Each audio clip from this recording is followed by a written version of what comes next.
On the international front, it's been revealed that Russian air defenses downed an Azerbaijan airline plane that crashed in Kazakhstan yesterday, killing 38 people.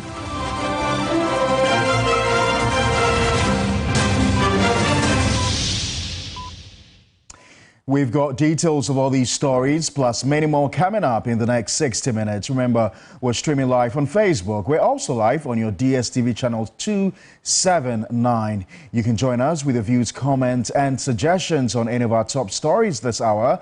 Feel free to visit any of our social media pages on Facebook and on X. The news now in detail, and President-elect John Mahama has visited a number of countries in Africa aimed at deepening ties as he prepares to assume office on January 7, 2025. President-elect Mahama has reaffirmed his commitment to working both within and outside Ghana to ensure a brighter and more prosperous future for the nation's youth and vulnerable populations. Let me take you through a brief profile of countries that President-elect Mahama has been to so far. So he's been to Equatorial Guinea, where he met with the country's president, Teodoro Obiang Masogo. He's also been to Guinea-Bissau, where he met with the president, Umaru Sissoco Embalo. He's also been to Gabon, where he met with the transitional president and chairman Committee of the Transition and Restoration of Institutions, General Bryce Nguema. He's also been to our neighbor, that's Nigeria, where he met with the president, Bola Tinubu. He's also been to Benin, where he met with the president, Patrice Talon, and as well as Togo, where he met with the president, Fo Nyasingbe. So these are the countries that President-elect John Mahama has been to so far.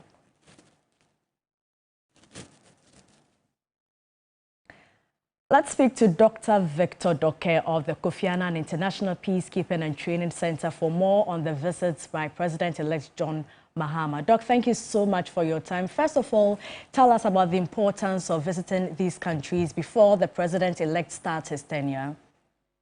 Thank you very much. Let me use this opportunity to wish you a Merry Christmas and a Happy Boxing Day and up to your viewers. So, right on, it is very important for every leader or president-elect in this situation, President-elect Mahama, to sort of like foster or renew bilateral, multilateral ties with all these West African states that have been mentioned. Now, for him, having been in the realm of affairs before and having gone out of office, he's learned a lot when it comes to what fostering diplomatic ties, enhancing the multinational, multilateral cooperation when it comes to economics, politics, and security. So for him to do this now tells us or gives the impression that he wants to leave a legacy in that aspect. And then two, for us to know that this is the time for work, not rhetorics. So before he even is sworn in, he's engaging, right, in all fronts.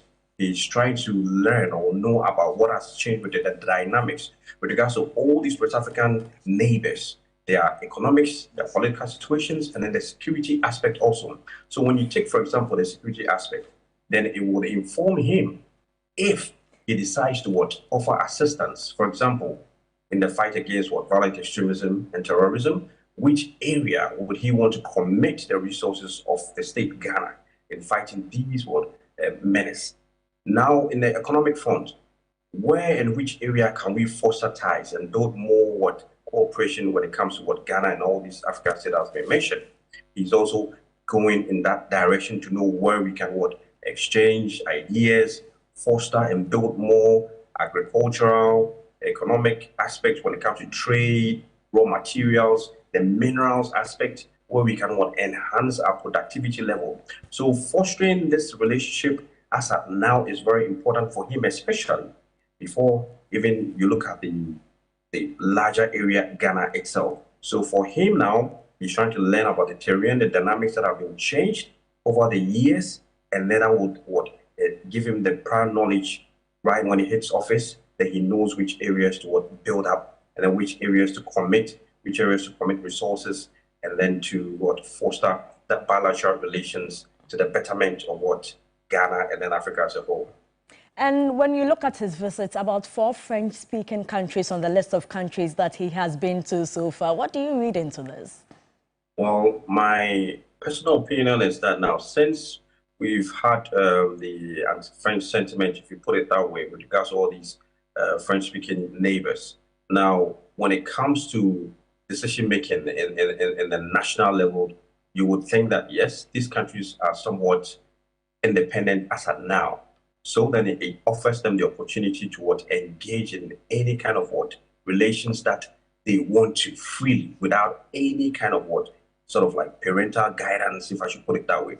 So with this, he's venturing into a new terrain where the French-speaking neighbors, the 4 countries that he's visited, will now openly offer assistance if need be, openly cooperate if need be.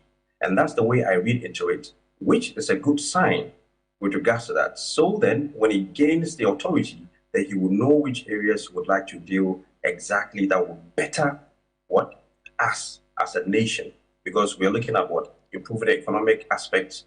We are looking at improving the bilateral relations with other French-speaking countries, which in all this is to enhance the growth and then enhance our democratic, arena in a sense like that. Doc, thank you so much for your time, and Dr. Victor Doke speaking to us. Now, authorities in Russia have accused the United States of America, the world's superpower, of engaging in increased biological warfare activities in several African countries, including Ghana. Well, DW Africa posted on its Facebook wall on Tuesday, 24 December 2024, that Russia made this accusation against the United States.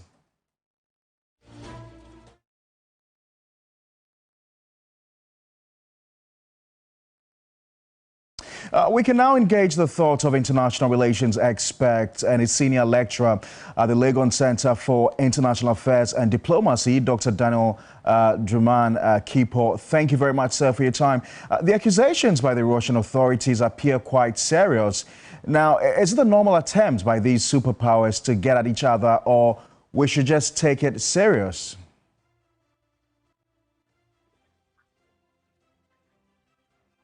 Hello, sir. Hello, yes, sir. Yes, I was asking what you make of the latest allegation by Russia against the United States. Yes. Well, it is the current relation between Russia and the U.S. is just more or less like we're going back to the Cold War era. And the Cold War, such allegations and such propagandas were made here and there. The Soviet agents against the United States, and in some cases, the United States equally makes such allegations against the Soviets, which today is led by Russia-U.S. relation. So it's not news. It's just part of the hegemony. As at any time that the United States felt that Russia influence is growing, they try to find a way to curb the influence of Russia. The same manner as U.S. is gaining grounds. You can see the Secretary of State in African countries here and there, and Russia is also having influence in West African leaders, Burkina, Mali, Niger, and others in Central Africa. It is just part of that. It's a public opinion.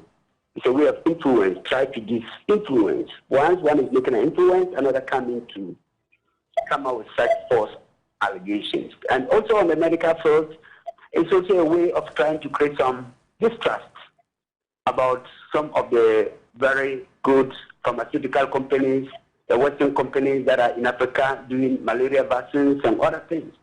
So some of these allegations come in to be able to push Africans to show some distrust for some of these big pharmaceutical companies that are led by the West, U.S., Britain, pharmaceutical companies. So it's part of, I think it's part of the hegemonic move to Russia to counter the influence of U.S. And on the other side, U.S. equally do that too, at least to bring down Russians in Africa. And should Ghana be worried at all being caught in the rift between these two major superpowers, seeing that Ghana has been named as one of the countries where America seems to be building its biological warfare? Oh, yes, Ghana, well, of course, Ghana being the closest to Burkina. We know that politically Burkina is becoming an ally of Russia. and with great influence of the Wagner Group and at least the time of the late Kagoshi. So a lot of activities of his company are operating there. And naturally, Russia will wish to have Ghana on its side. And the United States also wish to have Russia, to have Ghana on its side. So that is the search of allies. So, but I think that the allegation may not be something that Ghana should take it, but of course, we don't need to keep it undercut it. So it is important for our public health expert to look into some of those things. And also that security is an intelligence issue, and it's very important for the intelligence community or security, national security, look into that. But I don't think that Ghana, it is the essence, it's a political issue. It's all about influence. Right. Dr. Dramani, I'm going to ask you to hold on for me. Dr. Dramani, I'm going to ask you to hold on for me because the news that Ghana will allow all Africans to enter the country without visas has excited majority of Ghanaians, although a few hold contrary opinions. President of the Republic, Nana Addo Dankwa Akufo-Addo, has fulfilled a promise made last January to international participants, mainly business executives, at the Africa Prosperity Dialogues 2024. Now, his promise was to allow visa-free travel to Ghana for citizens of all other African countries before his term of office expired on January 6, 2025. Now, this will be a major boost for the African Union's ongoing efforts to allow the free movement of people, goods and services as the continent works towards implementing the world's largest single market, involving at least 55 nation-states. Now, on Wednesday, the president reportedly gave executive approval for the implementation of the visa-free travel policy for all holders of passports issued by other African countries traveling to Ghana. And following that executive approval, the Ministry of Foreign Affairs and Regional Integration and the Ministry of Interior have initiated processes for executing the policy. Now, what is outstanding is for the Ghana Immigration Service to announce a definite date for the visa-free policy to take effect. The start date is anticipated to be Wednesday, January 1, 2025. And with this latest approval, we know that the implementation of a visa-free travel policy for all African passport holders to Ghana, the West African nation, will become the 5th country on the continent to institute such a policy. Currently, we know of Rwanda, Seychelles, the Gambia, and Benin as some of the countries and the only African countries that provide visa-free entry for all African citizens. Let me get back to Dr. Draman on this latest announcement by the president. What do you make of it, sir? Yeah, I think this is it's good news for Africa. Certainly, it's going to boost our regional integrating effort. West Africa, we've had the same movement, but that is confined to the 15 member states. So Ghana coming in fully to implement this should be seen as good news, because that is going to allow Ghanaians to be able to travel and others to get into Ghana. It will boost our trade. It will certainly foster unity within the continent. That is in line with the vision of the founder of Ghana, Dr. Kwame Nkrumah. The vision is to have a united Africa. And this is, we are going back to our earlier plan of having such a free movement. The whole 54 countries, a betterless continent. And I think that Ghana coming in fully will certainly help the continent in its move towards full integration. And how do we ensure that... We look forward to see the effective implementation of this. It's a very good initiative. And how do we ensure that we limit the influx of illegal migrants into Ghana?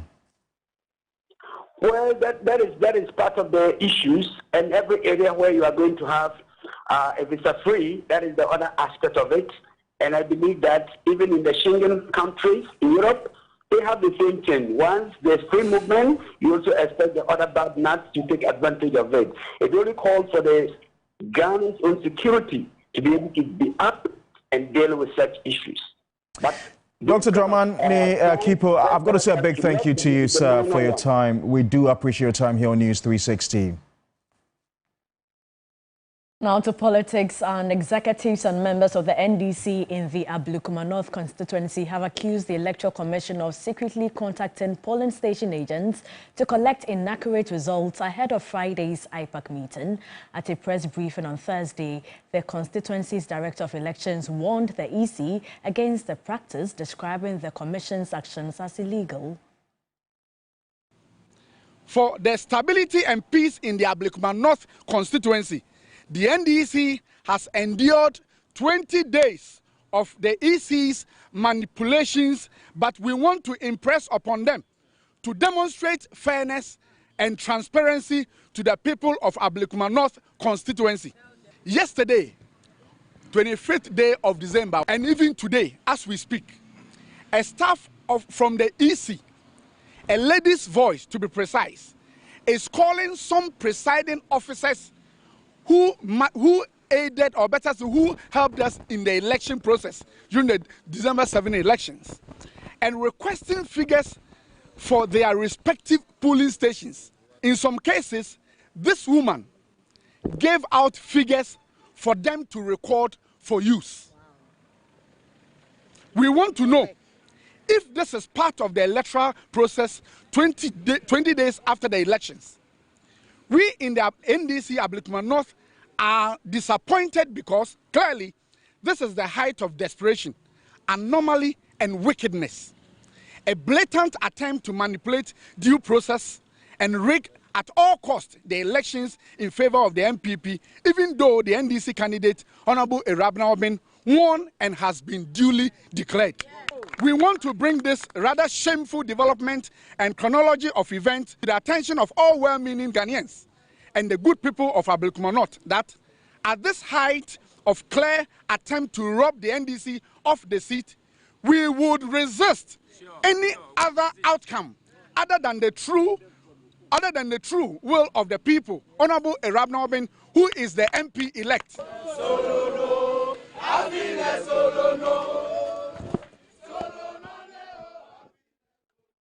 Meanwhile, the Electoral Commission has rejected allegations that it was working with the outgoing government to rig this year's general elections. Deputy Chair Bosman Asare, in an exclusive interview with Beatrice Edu, my colleague, said people who do not know how the commission works speak differently.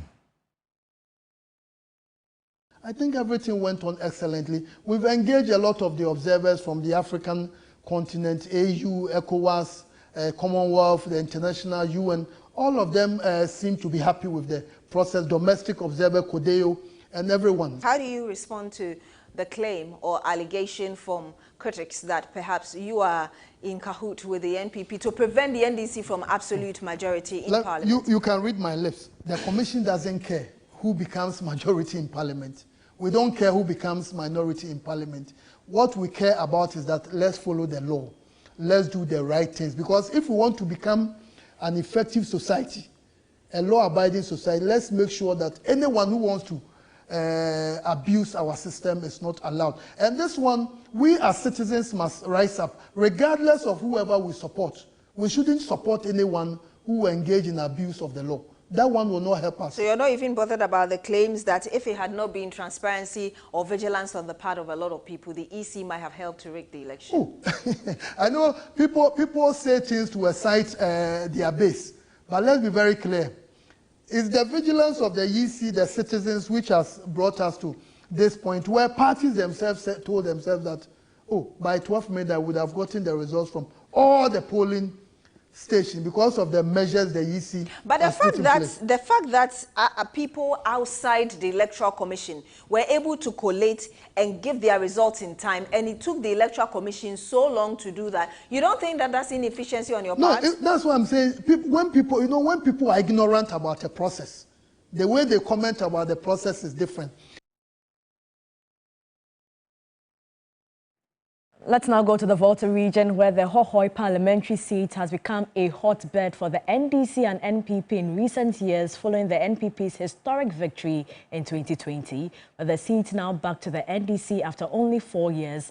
The Member of Parliament-elect for the area, Efo Thomas Wolanyo Chetlo, says the NPP will no longer have a chance of snatching the seat in future elections. Faisal Abdul Idrisu has more. The Hohoe parliamentary seat since its creation has been won by the National Democratic Congress until in 2020 when John Peter Mau of the NPP pulled a surprise on the NDC by snatching the seat. 4 years on, the NDC, in its bid to reclaim the seat, presented Efo Thomas Walanyo Chekpo as its parliamentary candidate, marking a meteoric rise for the young politician who, until 2022, was the Bono Regional Youth Organizer of the party. Even in Bono, it was tough because I'm not from Bono, but going there to contest and winning to be the Bono Regional Youth Organizer and the Bono Hafo Regional Youth Organizer was another tough journey. So coming back, yes, it was tough, but because it was my home constituency, I was able to adapt very easily. Yes, I had a lot of challenges from my own party people and then some constituents that I didn't stay in the constituency for long. And coming to contest the primaries, yes, was another Herculean task. At the just ended polls, Mr. Chekpo, who related the MPP's John Peter Mau, who was seeking a second term, by giving him close to 17,000 votes gap to reclaim the seat for the NDC. Contesting somebody who has been in the system all this while, regional chairman for the entire region, Volta Region, someone who has been an energy minister, someone who has been lands and forestry minister. That's a big fish, not in only MPP, but in our political system. And then there's a young man coming to contest. That's why I said a lot of people see it as something impossible. But with determination and the right people around, we were able to conquer the elephants and got it slaughtered. He believes with the seat now back to the NDC, the MPP would have no chance in future elections in the constituency. He indicated that he will lead the charge to ensure issues of youth unemployment, among other development challenges that currently confront the constituency, are tackled. They won the seat on a plate of deceit. They deceived the people of Hohoe and induced them. So enough is enough for them. We have taken back our seats. As I said, where we ended, we will start from that place. And John Peter Mau should not think about coming again because it's not going to be business as usual.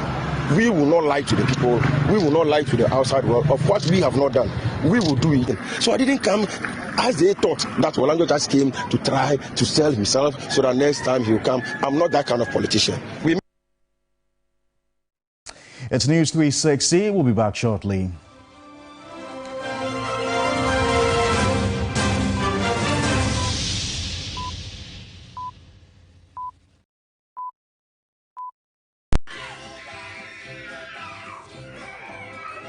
Hey mom, got festive blues?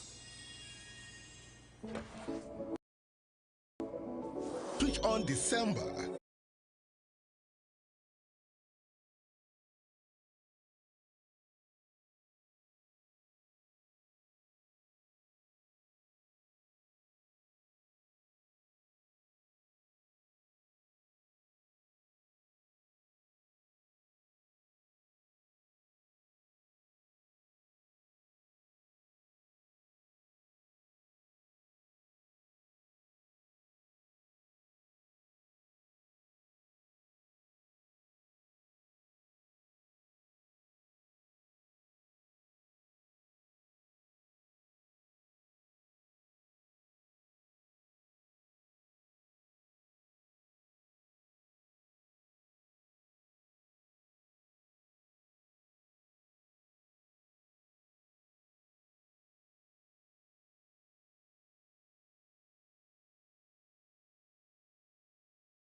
South municipality, Kaswa, led to the death of some 5 persons.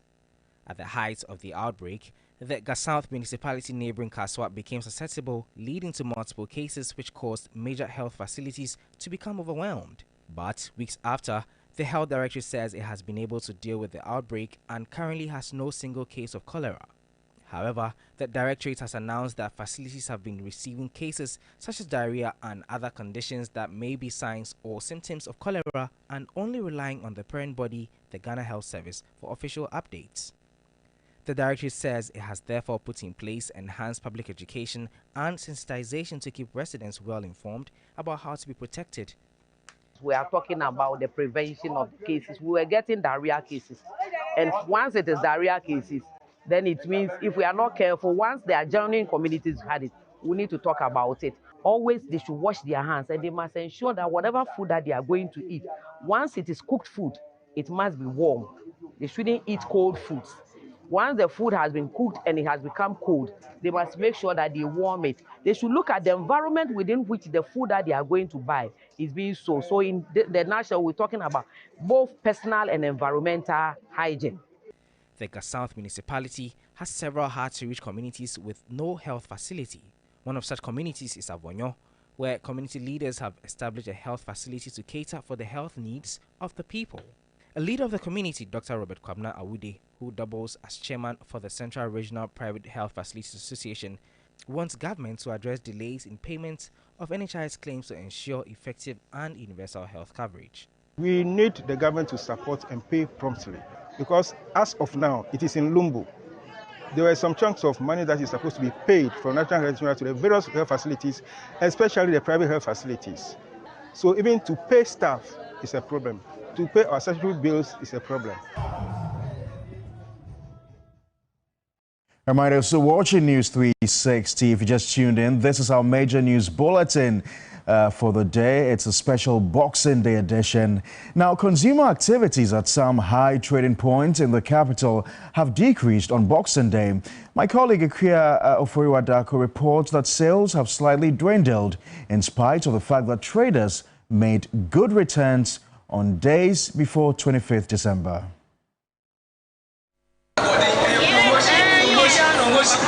We are the Central Business District of Accra, where on 23rd and 24th, a lot of people massed up here to purchase products and presents for the Christmas season. Today being Boxing Day, 26th December, the story is quite different here. No, a lot of people are in town to purchase products. The streets are a bit empty. And let me take you back a little bit. On 23rd and 24th, some children were even missing. It took a long while for parents to find their wards who went missing right here at the Central Business District. But today it's all free. From last week, last week's pressure was quite intense, but it's not the same as today and yesterday. We are celebrating the Christmas, but sales are down now. Christmas near market now but as time goes on, Yesterday was slow, but today is better, even though there are more vendors than customers. They really wanted to enjoy the Christmas very well. That's why there be markets in just entirely Christmas season markets. Sales are really bad. We have not really cashed out like they say. Baby, most so much on their pound. Oh, yeah, Anton, yes, sir. Markets in Bibia say, Bibia Bassa.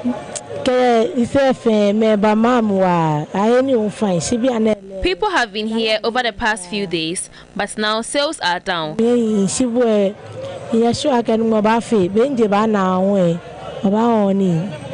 want to talk to some of the traders who really made some good sales on 23rd and 24th to find out how today, 26th Boxing Day, is like for them. A day after Christmas, there is a decline in retail spending. Some traders used the day to rest off their heads as business was not as brisk as anticipated. Mama sells towels, sponges, napkins, and other accessories. She tells me that on 23rd and 24th, she cashed in a lot. Let's hear from her what she also has to say. Since today, 26th, a lot of people are not in town.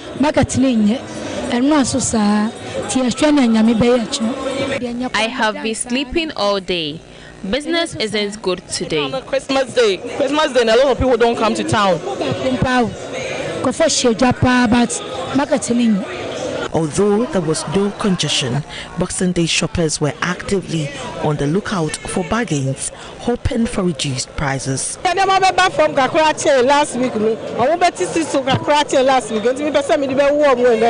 I heard during the past weeks this place was crowded with a lot of people. That's why I didn't come. So I came here today because I heard this place was less crowded. I came to shop and go back to Tamale for Christmas. You came all the way from Tamale to Accra. And why did you choose 26th December? Yesterday I came here actually, but the place wasn't as packed as here. So I think today I'll get everything I want and I'll go back to Tamale. The traders are saying that sales are not too good, but they are hoping for the best. Ekyo for you, TV3 News, Accra. In more news tonight, Christmas lovers are relishing a fun-filled Yuletide, especially after a major election, as many choose to relax and celebrate by the beach. Before the festive season, our team was at the Labadi Beach to assess preparations and readiness for the influx of visitors. Now, with thousands flocking there to mark the season, we returned to see how celebrations are unfolding.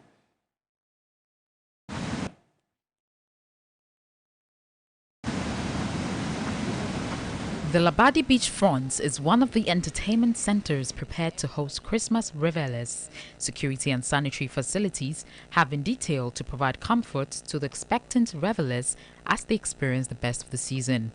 At Labadi Beach, efforts are underway to create a safe and enjoyable environment for all visitors.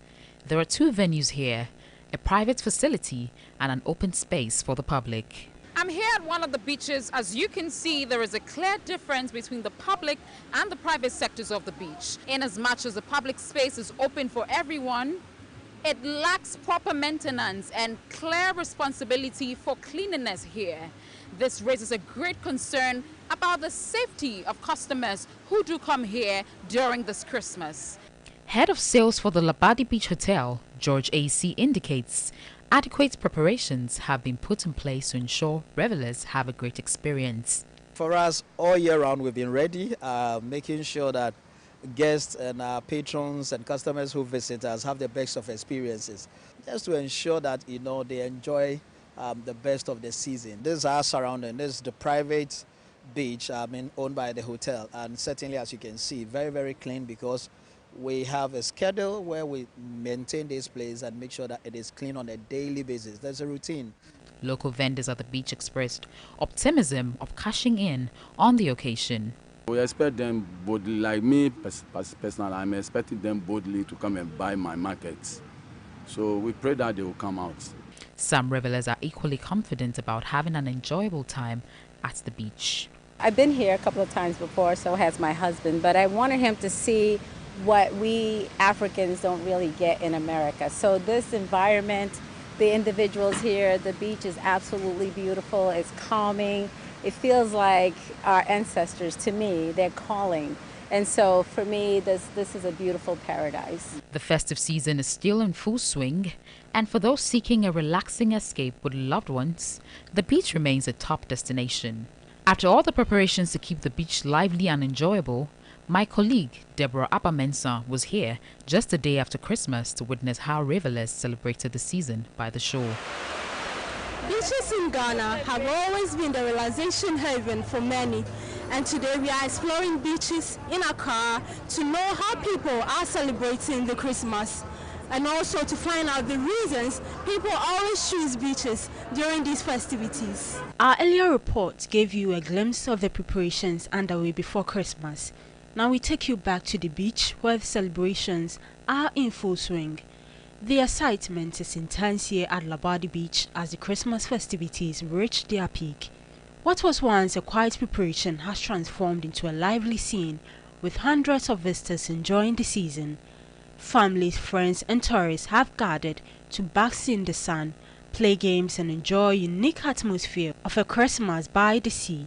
Premièrement, on ne savait pas que la fête de Noël c'était quelque chose de hyper grand ici au Ghana, mais on est venu et on est fiers d'être venus. We didn't know that Christmas was something really big here in Ghana, but we came and we are proud to have come because there are beautiful places, beautiful restaurants.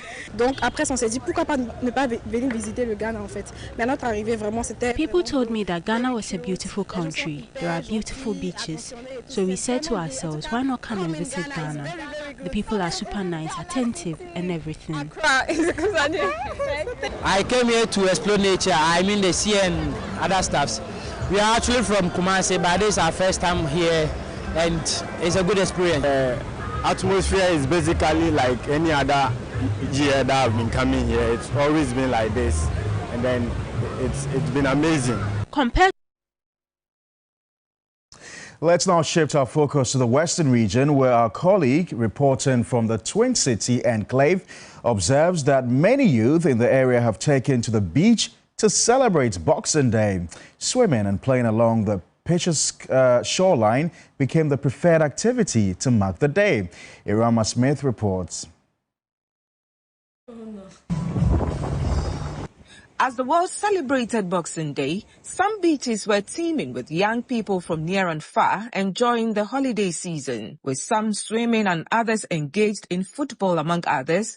These were some of the sights and sounds of revelers away from the ubiquitous masquerader sounds. In our interaction with them, some revealed it was their first time spending the Boxing Day at the beach, making it more memorable to them. And this is my first time coming here, right? My whole baby say that it's my first time coming here. And at least I'm actually having so much fun. Like, like how and so never, but this is my first time coming here and I'm actually enjoying this. Yeah, I'm very happy because this is my first time out of Kumasi. Yeah, and this is my first time being in Labadi Beach. It's a very lovely place. Yeah, and I love the environment so much. It's so peaceful. And those watching me out there, I would say don't stay in your homes and just be eating, but try to travel outside and see the sceneries outside. Then you enjoy life more. Merry Christmas to everybody. And after all, you're around every day and because yeah, boy, you kofu. I walk takradi and takwa. And who's a few of the swim quad or city beach. Another observation was this church group which had chosen to actively engage its youth at the beach. The leaders disclosed that they wanted to provide a fun and uplifting experience for the community's young people. It's like we have planned for so many occasions. We want for them more, and after the more we said that no, some of them have not seen the sea before, or even if they have seen it, they just watch it on television. So I would like to bring them here so that they can have a feel of it and how the sea is like. That's why I brought them here today. Okay, Boxing Day, holiday. I'm sorry for so. Yo, what do you quick a crack? Oh yeah, neda. Jesus now that you. So they have never celebrity. I will in your quango. Na ya de share. Ninti no amande. Ya wahade. Baby, I want you won chairman. Branch will for Jomo or when I walk. Now, be it in there, Mofrebi the man at our sir, over 2 minutes wide and we'll pay. Na Wabo Abeju. Into a fee first timer, I think there, year to me, I and she say be them there. Woman Yambra part because why village champion will go of Hatcher. And see him pay near more share atmosphere for then Well, the fun continues in Takrady as many choose different ways to enjoy the Yuletide. Irama Smith, TV3 News, Takrady. In the spirit of giving and compassion, Perfect Compassion Initiative, the humanitarian arm under the Perfect Prayer Palace, celebrated Christmas with children on the street and other less privileged individuals. Which took place along the Okponglo Airport and Cantonment route, brought joy and smiles on the faces of many vulnerable children. The team distributed food and dairy products to some people who live on the streets, spreading love and kindness. Lady Perfect Annette Agbemiabisi, the founder of Perfect Compassion Initiative, said the organization's mission is to provide support and put smiles on the faces of the less privileged. This program aims to provide nutritious meals to vulnerable individuals on the streets of Accra, Ghana, which include women, children, physically challenged, and the homeless. This is in line with the United Nations Sustainable Development Goal 2, which is about creating a world free of hunger by 2030. Karen Amata, the project coordinator of the group, called on corporate bodies for partnerships. We are open for partnerships with local and international humanitarian organizations to support this worthy cause. You can reach us through our social media handles, that is Perfect Compassion Initiative on Instagram. Beneficiaries expressed their gratitude. Fortunately, I met this program serving food to the poor and needy. So I was fortunate to grab food for my kids, and I appreciate it so much. So I plead to the public beyond Ghana, within Ghana, to help and put hand in glove to sponsor this particular program. For you, with all of them. Thank you. God will bless you. May God give us paradise. Perfect Compassion Initiative. Jesus cares and we care. We have sports news coming up shortly. Do stay with us.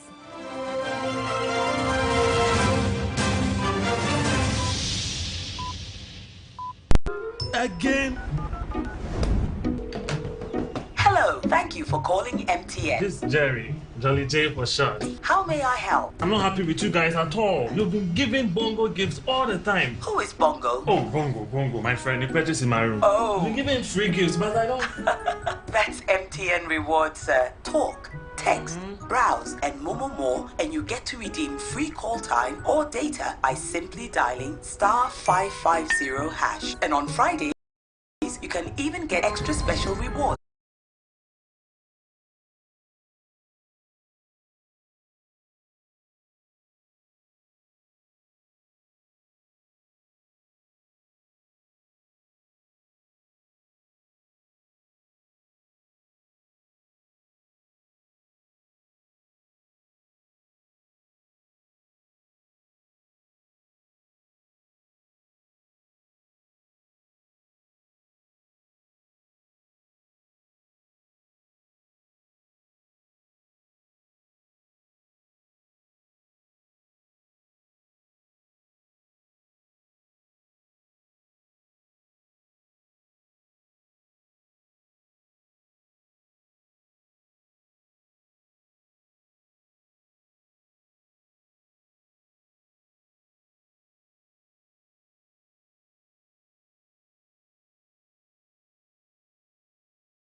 Another year has represented a new set of challenges for Ghana boxing, and like previous years, the subject of transition of boxers from amateur to pro boxing continues to be a contentious subject as the country grapples with the standards at both levels. My colleague accuses has been exploring the issue from the perspective of boxers and coaches in this report.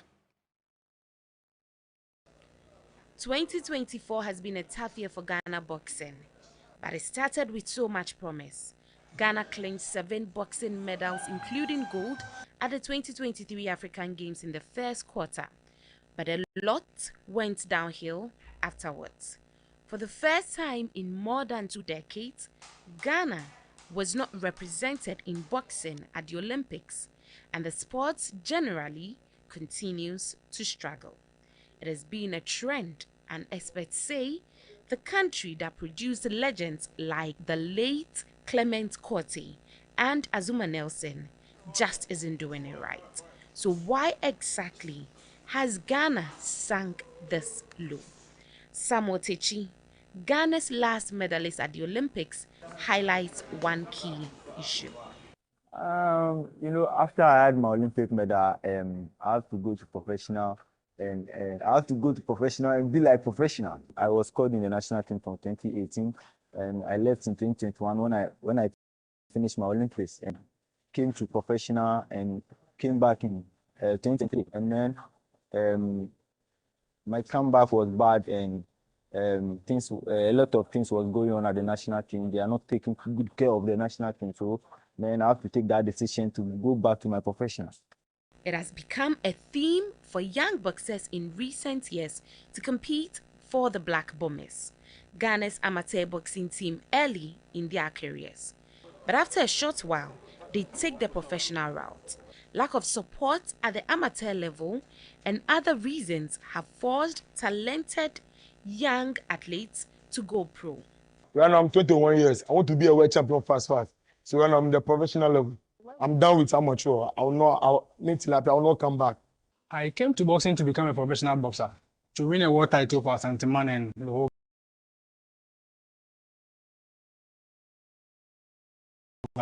It's a whole lot of things at the amateur stage, so I can't just say it. Part of the solution, Ghana boxing experts say, is to help amateur boxers with the support that empowers them to take better care of themselves and family. But it barely happens, and many coaches are left powerless. Previously, when you are doing amateur, you go to some competition, they pay you, you can manage that, you can give some to your wife or your family, and they can also be trading with it. But now, when they go to competition, like I said, the Olympic qualification, they went to Italy, no pay. They went to Thailand, Bangkok, no pay. So it's like, what are they waiting for now? But they also want to do boxing, and there's another level they can do. So when they decide that way, you cannot pay them. You cannot satisfy some of the things that they are looking up to. So the only thing that I tell them is that they should have the country at heart, and so that when there is a big competition like the Commonwealth Games, Olympics Games, African Games, or whatever it is, they should try to come and justify. While everyone mourns about the boxers going pro too early, they primarily care about one thing and one thing only: earning a good living. It was really, really hard because I was working as a security guard at night and training in the day. So it was really, really hard. Oh, now it's cool. Now it's cool. Now I have my own management, everything. So now it's better than before. So you are called a national team, you have to be good in the work because it's a national something, and you are going to represent your country. And I think if you represent your country well and you give the country what the country and the people want, you have to be rich, and you deserve to be rich. So every national team in the world deserves a good take care. Ghana has not been short of boxing talent. Fights are regularly held in Bukom, and fans see potential stars battle in the ring. But management of these talents have been called into question. As the 2026 Commonwealth Games edges closer, the onus will be on important actors to make key steps to motivate the next generation of boxers. Akosia AJ for 3 Sports in Accra. Well, let's move to some football where over the years, several Ghanaian-born raised players in Europe have chosen to represent the Black Stars. But on the other side, there's those who opt not to play for Ghana, often maintain strong ties with the country, whether through giving back to society or simply returning to reconnect during their holidays. This year, Dutch-born Ghanaian footballer Jeremy Frimpong is in Ghana for the first time, and he tells TV Sports why. I was always going to come back to Ghana, but I think I should have came earlier. But being here right now is really good. I feel really happy and I feel at home, so yes. It's all about the youth, you know. The youth in this generation is all that matters, you know, because they are the future. So I wanted to have something to do with the youth and help them out, you know.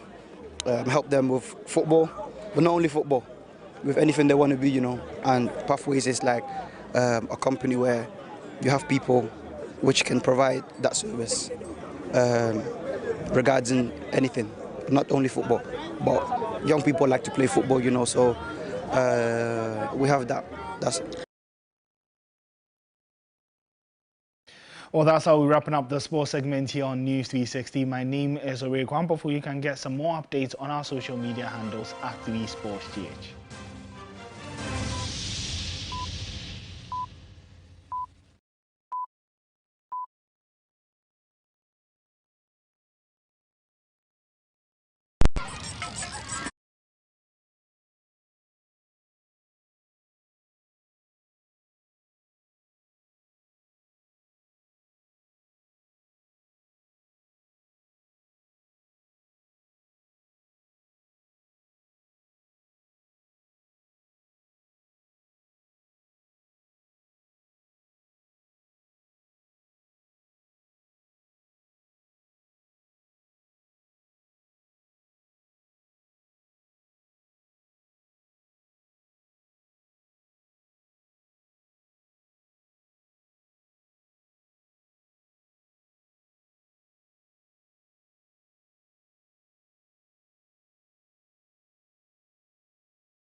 Exclusive VIP tables, complete with unlimited food and drinks for the ultimate experience.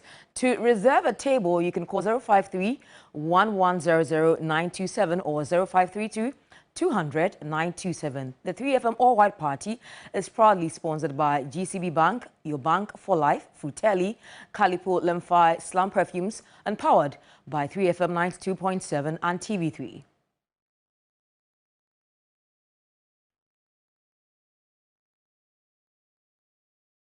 And still in entertainment, award-winning reggae and dancehall artist Stonebwoy has addressed the issue of limited venues suitable for major events in the entertainment industry. He emphasized the need for a large indoor venue with a capacity of 15,000 to 20,000 to support the growth of the art and entertainment scene. So many giants in this game, giving many hope with a round of applause and some scream. Lack of suitable venues for concerts and other entertainment-related events have been a major issue of concern for Ghanaian event organizers and performing artists over the years. Stakeholders have been vocal about the situation, seizing every opportunity to lament its impact on the industry. Speaking out on the issue, Stonebwoy highlighted the challenges of finding spaces that can accommodate major concerts and events in Ghana. He pointed out that venue with a capacity of 15,000 to 20,000 will be crucial for the growth of the art and entertainment sector. We have not been allowed the facility after we did that, not because we did anything chaos, but the Sports Authority have had issues with internal issues that they have to solve. So there is a need to lay it low a little bit. And therefore, you know, venues are becoming of a problem to us. Though there are venues, but venues that can take capacity of 15,000+, 20, etc., we lack over here, you know, in terms of indoors.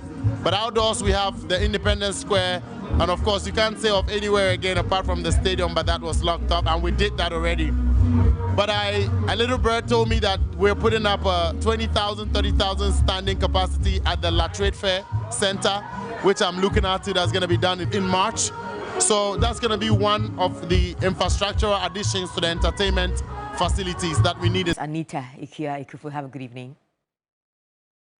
Well, that's how we conclude News 360. Thanks very much for joining us. Thanks, Anita, to you. For more news, you can log on to our website. It's www.3news.com. My name is Kwesi Asare. And I am Portia Gabo. Good evening.